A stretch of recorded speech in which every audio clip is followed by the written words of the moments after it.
Yeah, viewers and subscribers, welcome back again, and I'm here with a father figure to the entire Igbo people, a man that had held the banner for Ndi Igbo and charting leadership roadmap for Igbo people.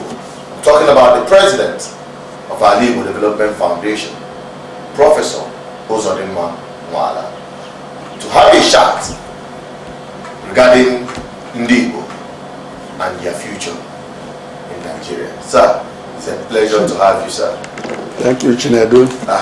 Thank you. You're welcome once more. Thank you so much. I must appreciate you for the address you give to Ndi Igbo at the time it matters most. Men like you are rare in Igbo land. Thank you. We are blessed to have you. Thank you, Chinedu. Let us take a look at some of the points you raised in the address to Ndi Igbo all over the world regarding the issues that affects Ndi Igbo today. Beginning with the leadership, political agenda, the economic development, and the political freedom of Ndi Igbo. Sir, what is your assessment with respect to the leadership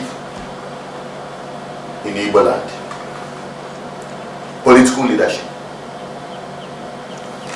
Well, Chinedu, you see, when I made my brief, broad comment and address to our people, in fact, the proper title for that address is Reinventing Political Leadership in our Igbo. And as I said, it does not mean we don't have leaders,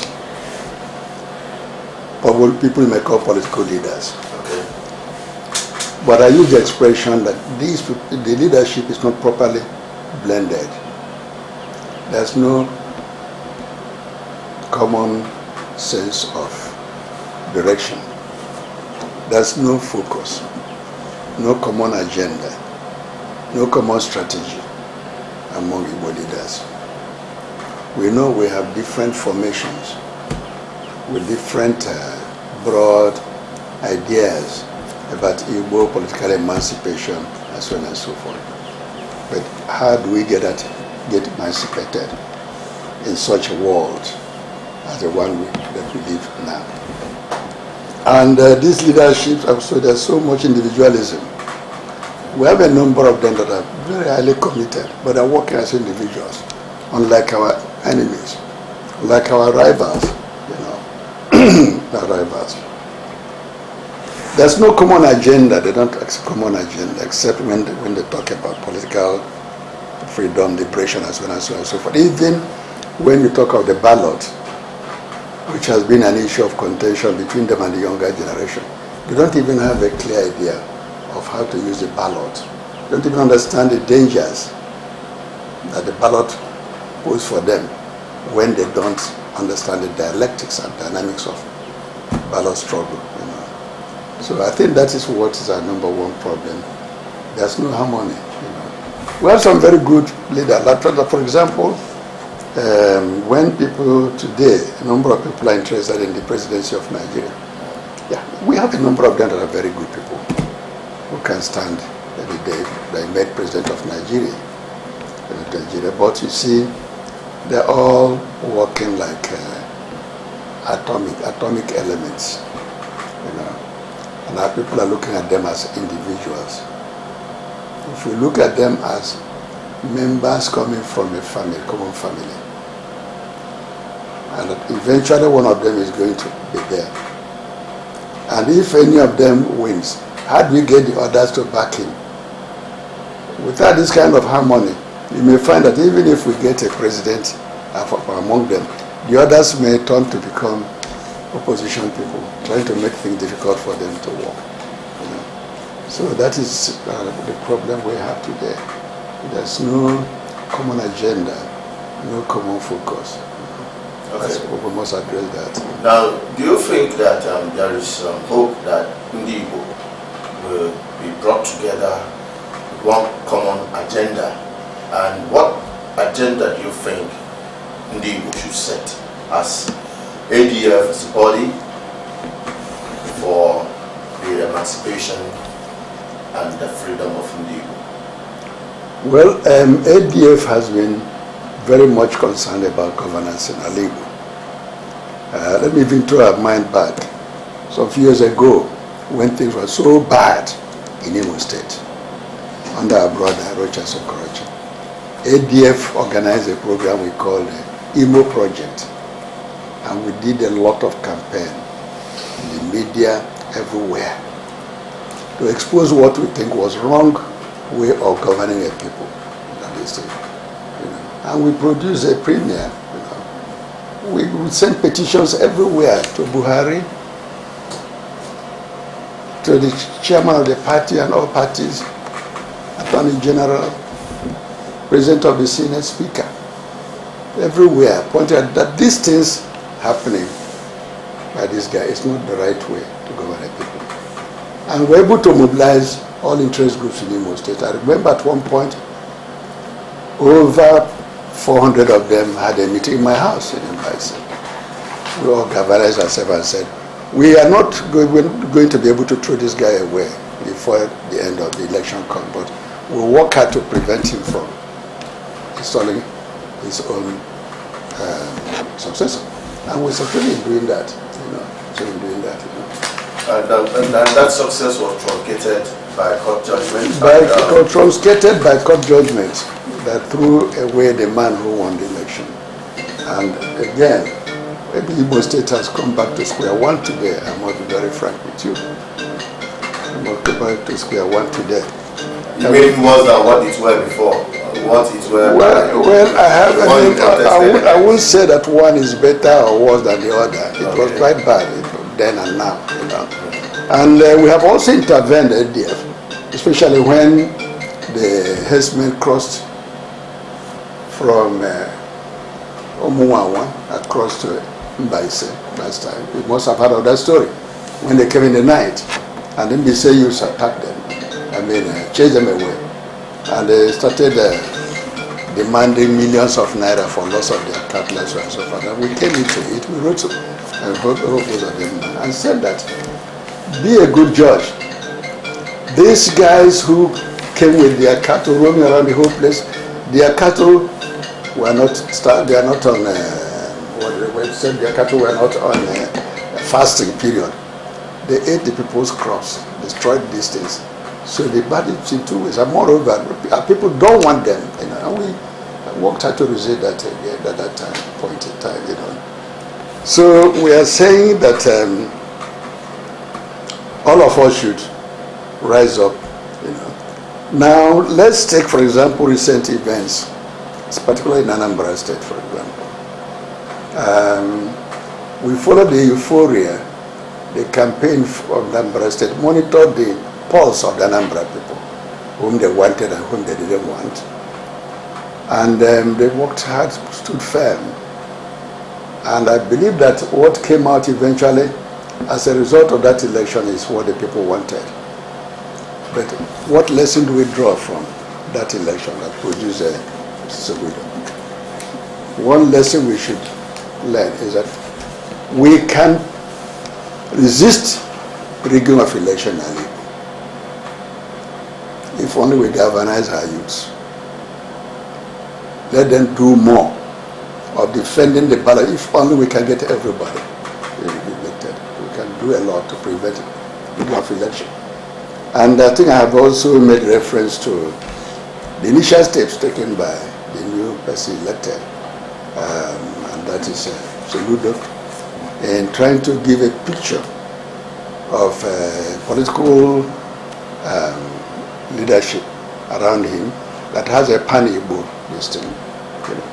And we've written him a letter congratulating him, we've talked to him.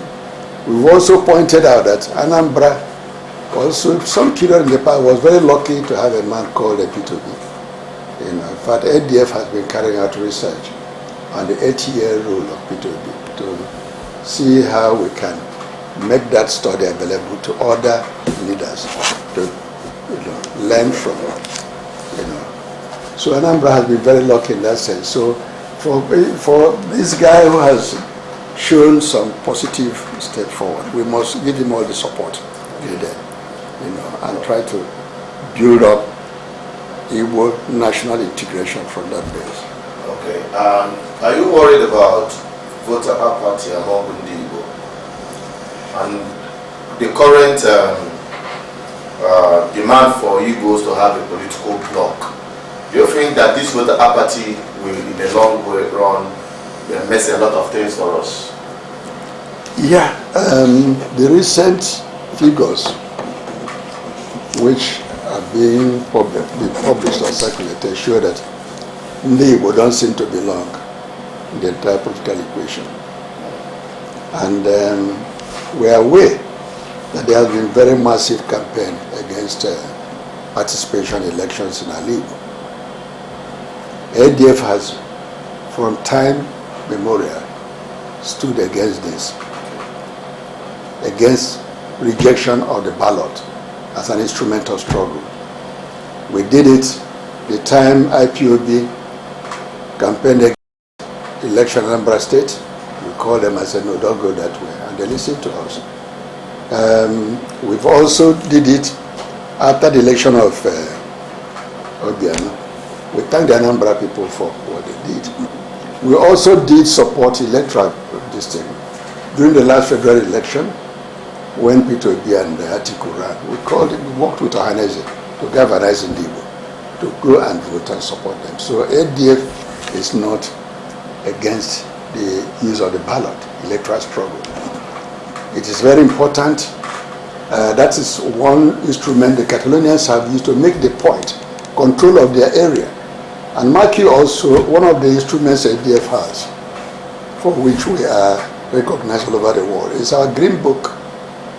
Our Green Book emphasizes that for the salvation of Igbo, we must aim at a regional autonomy for our region together, the control of our region, control of its politics, and so on and so forth. So this is where election is very important. We must elect a leader. As I said, the Anambra has given us a clue that it is very possible to resist the federal government manipulating the elections. And possibly have people-oriented governance across Igbo states. And also working together as Umar Fibo. All right. What about we've talked about the political angle to this struggle. Right. What about the economic front, the economic struggle for the liberation of Igbo? Talking about Akulono, agricultural revolution, and good governance generally, which we definitely usher a conducive environment for business to thrive. Well, ADF inaugurated this movement you call Akulono long time ago. Okay. We started during the quick notice given to the Igbos in the north, and we looked at the whole thing. As I said, we took petition to the United Nations, to American Congress, to various other areas in the world.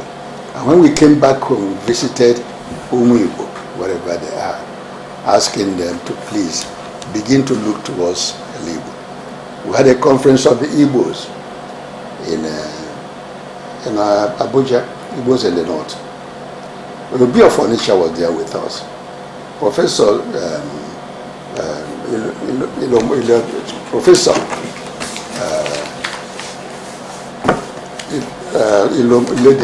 was the chairman of this team.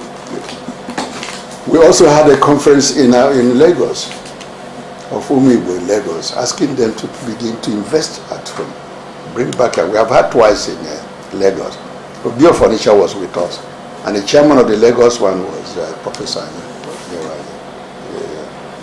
The one I mean in Abuja, who chaired it was Professor Lebuda, a son. He chaired that program. And we've also held a conference of Igbo businessmen in Enugu here, where all of them were there, Batin Nashi, Enosin, Ibeto, Neja. Many of them were there, you know. And we gave them insignia of recognition. These were the people we've seen have been investing in our labor and trying to rebuild this, and want to use them as, you know, a pointer to others to join this thing. And since then, but then when this new phenomenon of the herdsmen not allowing our people to go to their farms, killing our women, raping them, so we now began with what I put out another program we called cooperative, this thing, a Kurulo cooperative, where we're asking our people to please try and work together, try and take the farm as try and take agriculture as our number one concern now, so that we can produce our food. We don't need to depend on the north bringing rice to us, bringing onions and water. We can produce all this in our land, because in the years past we're exporting these things to the north, you know. So, and I think we've gone a long way. Other groups are rising up in Igbo land today, you know, and individuals are also working up in Igbo land, investing in agriculture. That is the way to go. Okay, finally, that's a way of wrapping up. Do you see any potential coming from Anambra State model to galvanize all that ADF is doing, trying to harness the potential of Ndibo generally? Yes, as I said, it's incidental Anambra has been setting the pace. You know, I did tell you about research. Some time ago, we had an industrial tour for Anambra State that took us to Nnewi, to the industrial areas in Onitsha, so on and so forth. It was then we came into contact with what one of our sons, P2B, did when he was governor. And we had a lot of testimony coming from everybody, what he did. And we've been making a research, studying that, you know. There again, we've followed up the last election. We followed up the initial signals from the current governor-elect. And by the way, I'm not claiming much. Both P2B and Soludo were my students in Nsukka, and belong to platforms we set up in order to help mold future leaders of the country. You know. And I've seen some positive signs. Since Soludo came with all of this, I've talked to many people. I've been to Nsukka to talk to some of our colleagues who know him. And I find that everybody is ready to join in helping him to succeed, in helping him to put together a model pan-Igbo platform. And we're also going to encourage all our people, including those that are running for presidency today. I'm talking about Samuel Habon, whom you know has been one of the leaders of ADF. The whole program about Akuru, so on and so forth, were batted under his leadership as chairman of our investment committee, you know. And other people were there, Peter Soludo, P2B, as we have mentioned. Our aim is to get all of them working together. It doesn't matter who succeeds or who this thing, but let everybody come together so we can drive the Igbo agenda to a successful end. Thank you so much, sir, for your wonderful time, and I believe our viewers out there, you have gotten a load of what is in stock and what is in wait. And I believe that with the leadership of our father through Alibo Development Foundation, Ndibo will find its bearing once again and rise to the occasion and become that nation to be envied across the world. Thank you, sir, for your time. And before we wrap it up, finally, the man we've just listened to is turning just 80 years. He's 80 years young. As you can see how agile he is. How is the preparation? for that wonderful celebration? Well, I'm not preparing it. My friends, my colleagues, and my family, they're organizing the program. First of all, they told me that they're organizing something in Nsukka, where I lived most of my life, worked there, and they led quite some historical foundations there. The program is going on. The one will be in Enugu here, and Enugu also is a place, not because of ADF also passing through Enugu. This was where we bathed what is called NYSC for Nigeria. Okay. The National Youth Service Corps was formed from the experiment we set up here after the war. We call it Central State Youth Development Services Corps. Our memorandum to go on, asking him to nationalize it as an instrument of national integration, was accepted. He gave Africa government some money recognizing our initiative, eventually set up a committee that recommended for NYS as it is today. So Enugu is very important in our career. The last one will be in my hometown again, where I think if you're celebrating the birthday of an SAG and the chief, you must touch base with my colleagues in Mbaise, my SAG society. So these are the places it's coming up, you know. And I thank God for keeping us alive till today, and praying that He give us more years ahead, so that we'll be able to pass on the baton constructively to the younger generation. Thank you so much. Thank you. And happy, wonderful 80th birthday. Thank you, Chinedu. Thank you so much. Thank you. You're a gift to our people. Thank you. And viewers, join me to wish him a very memorable birthday celebration. And you stay connected, stay tuned to this voice. BVI Channel 1 will not disappoint you. Bye-bye.